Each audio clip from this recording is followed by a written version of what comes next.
Hai, selamat datang dan terima kasih karena Anda telah klik video ini. Tapi jangan lupa untuk subscribe channel ini karena dengan subscribe Anda telah support kami untuk terus berkarya dan menghibur Anda. Ingat guys, subscribe karena tidak ruginya apabila Anda menekan tombol subscribe dan juga tekan tombol notifikasinya agar Anda tidak ketinggalan update terbaru dari channel ini. Dengan subscribe, karena subscribe itu gratis. Let's watching and have fun.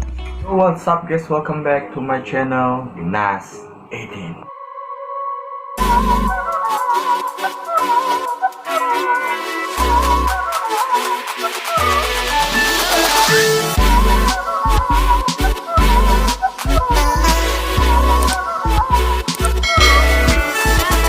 Jadi video kali ini aku akan buat satu video yang menarik.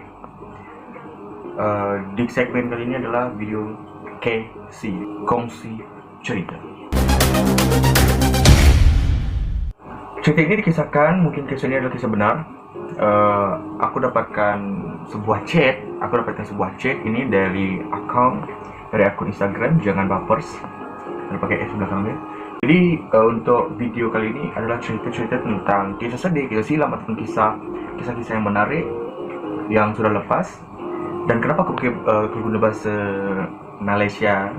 Sebab dalam ini adalah bahasa Indonesia dan aku nak viewers ataupun subscribers aku dari Indonesia pun udah paham dan Malaysia pun paham. Jadi sebelum kita teruskan ataupun kita baca cerita dia ni, aku nak ingatkan kau, ini cerita adalah cerita untuk supaya kita sedar ataupun ini masukkan untuk diri kita sendiri. Kita cuba kita masukkan diri kita dalam situasi tersebut. Ini cerita ni agak sedih sebab ya mungkin aib juga, tapi ni dia dah samarkan, tak ada nama siapa pun. Ini cuba sebagai cerita untuk menginspirasi, untuk mengajar kita juga. Sebelum kita teruskan untuk membaca ni, jangan lupa to like, comment and share, okay? And don't forget to subscribe. Okay guys, stop senyum and keep on focus. Let's go to the video. Okay. Hai, aku pengen sharing cerita. Kejadian ini sudah lama banget sih, sudah 12 tahun yang lalu.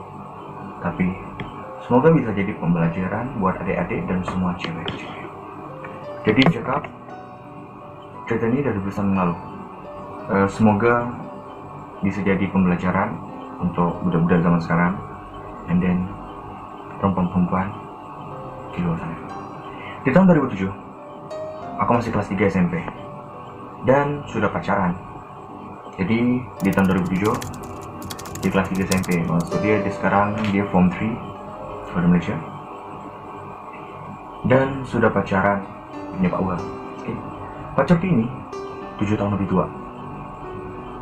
Dia punya Pak Uwa ni 7 tahun lebih tua dari dia. Dan suatu hari dia ngajakin berhubungan badan. What?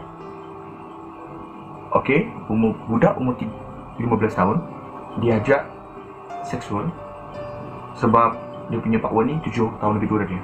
15, 16, 17, 18, 19, 20, 21. Cuy, 21. Mungkin 15 tahun ya? Bodohnya aku nggak bisa tolak karena waktu itu di pikiranku udah sayang banget sama dia. Nah inilah, udah tahun sekarang sini ya. Bodoh dia bikin sayang ini, dia tak tolak. Okay. Kita sering melakukan ini di kosannya. Pikiran dia cuma berhubungan aja. Dia selalu buat benda ni, dia selalu bersetubuh ni di rumah sewa laki-laki itu. Dan di pikiran laki-laki itu adalah seksual. Oke, next. Suatu hari sahabatnya coba deketin, dan bodohnya aku lagi, ya aku tanggipin aja. Jadi satu hari ini sahabat kawan Pak Wud itu pergi, kawan Pak Wud itu macam dekati dia, dan bodoh dia lagi, dia macam buat dia macam tak dulu ya. Nah di sini awal mulanya kejadiannya, sahabat pacarku sebut si B. Jadi dia tak nak sebut nama full dan sebut B, sebut si B, bersin B, sebut si B, bilang kalau pacarku nyariin aku dan diajak ketemuan. So sahabat Pak Wudi tadi tu jumpa dengan awaknya tadi, korban ni tadi, and then si B tadi beritahu yang Pak Wudi cari korban tadi. Lepas tu dia ajak ketemuan, jumpa, tapi dia nggak bisa jemput. So Pak Wudi ni suruh B ni jemput awak tadi, si korban tadi. Si B jemput aku di sekolah dan ternyata aku dibawa ke rumah kosong di tengah sawah gitu kak. Oh, dia balik sekolah and then si B ni jemput. Okay, jemput dia balik sekolah. And then si B ni, ternyata si B ni bawa dia ke rumah kosong di tengah sawah. Okay, seperti ini. And you know, di sana udah ada banyak banget cowok-cowok. Aku nggak tahu ada berapa, tapi banyak banget. Dan di sana juga ada minum-minum. So dia nampak banyak laki-laki kat situ, and then dia tak tahu ada berapa. And then orang mabuk-mabuk pengen nangis kalau ngingetin kejadian ini. Okay, lah, ini apa cerita pahit dia, masa lalu pahit dia. Dan di rumah itu aku digilir kak sama 4 orang termasuk si B juga. What?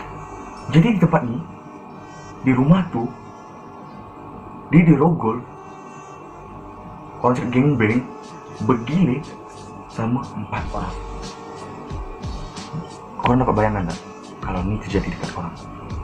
4 orang termasuk sahabat tadi. Di situ perasaanku nangis kan, tapi mau diteriak, disempel baju, dicium, dipaksa. Oke, dekat masa kejadian tuh dia nak nangis, and then tak dapat, dia nak menjerit, dia minta bantuan, tapi mulut dia dipadatkan dengan baju, and then dicium juga, and then dipaksa. So dia ni dipaksa. Azan maghrib selesai, mereka melakukannya. Azan maghrib selesai, mereka melakukannya. Maksud dia azan maghrib selesai, mereka melakukannya.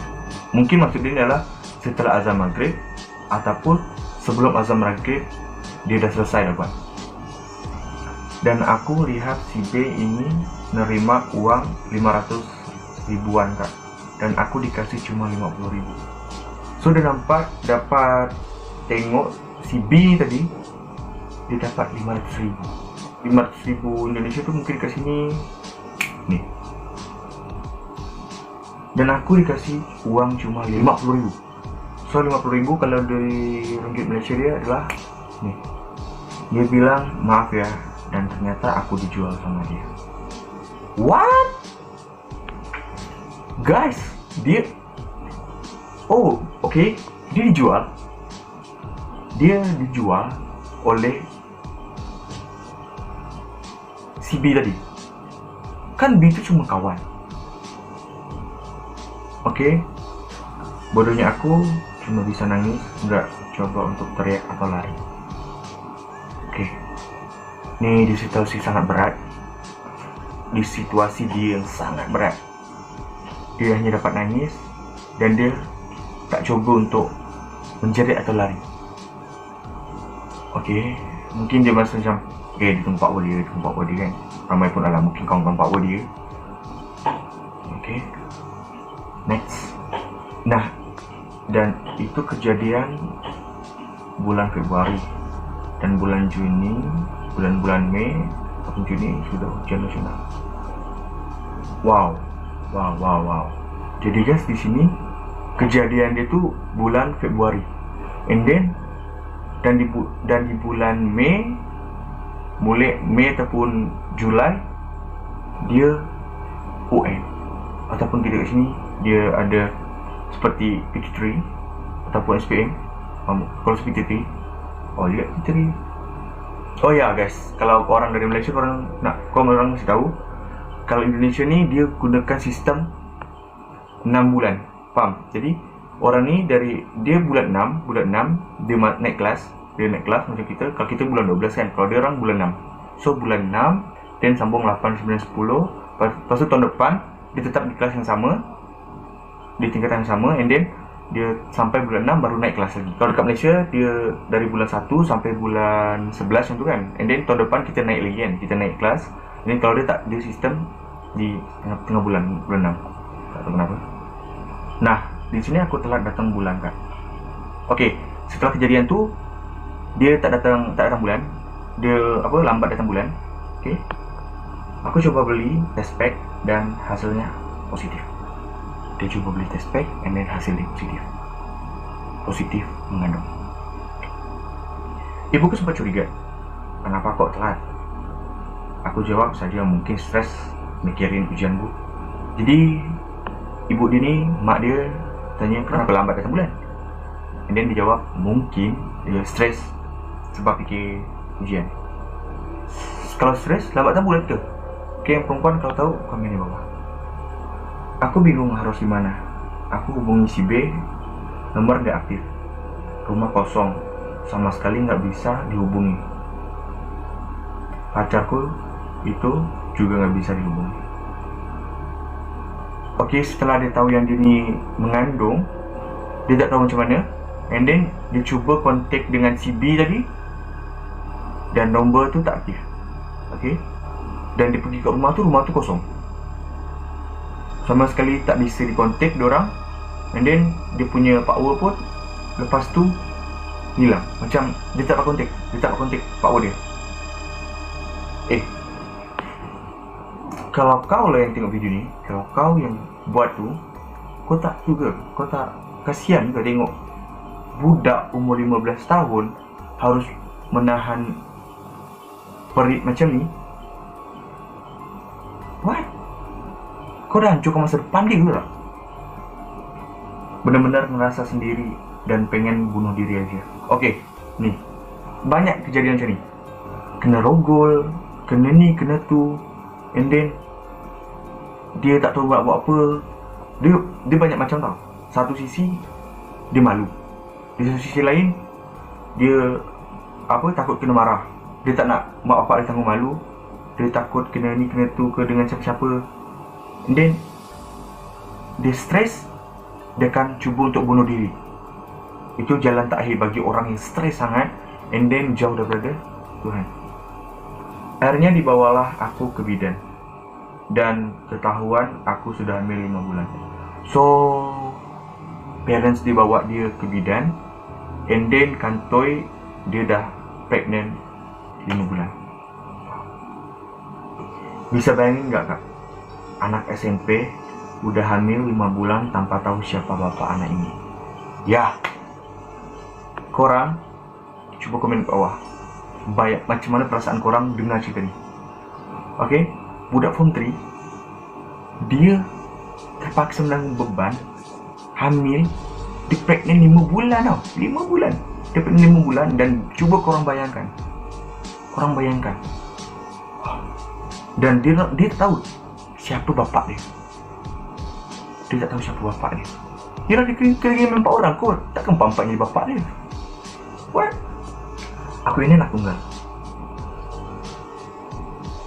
Damn, anak tunggal.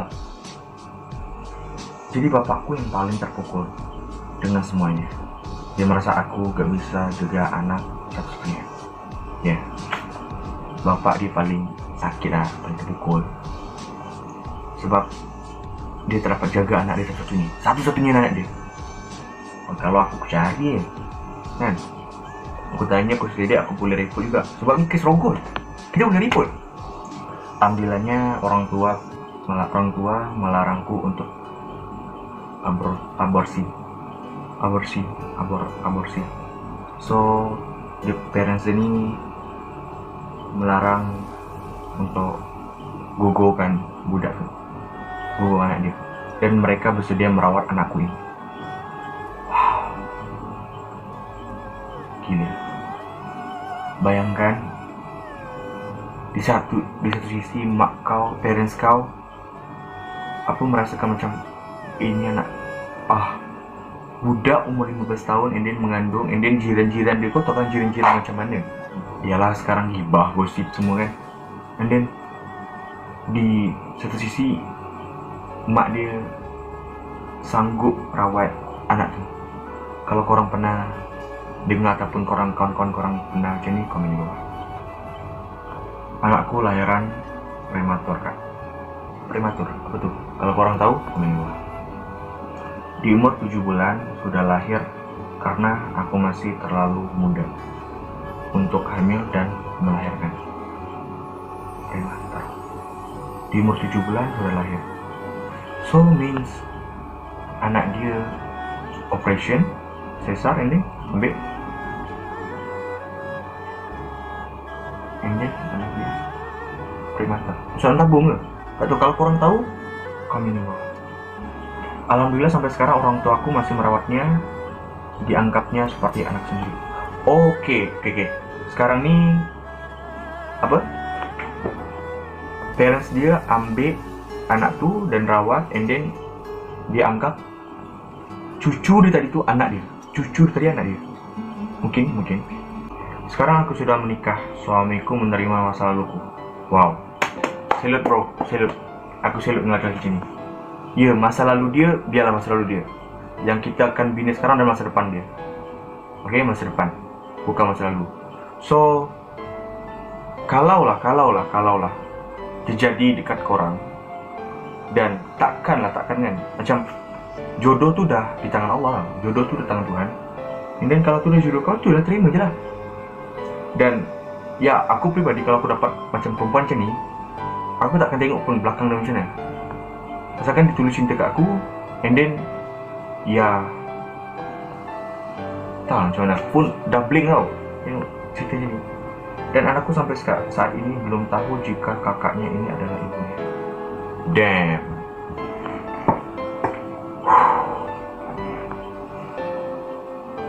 Kakak adalah anak dia, adik kakak.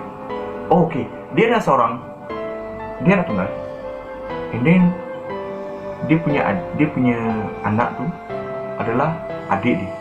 So it's mean. Okay, fokus. Anak dia ni, supaya dia ni macam anak dia tak tahu yang mak dia masih muda ataupun mak dia ni adalah apa, dia ni adalah anak haram.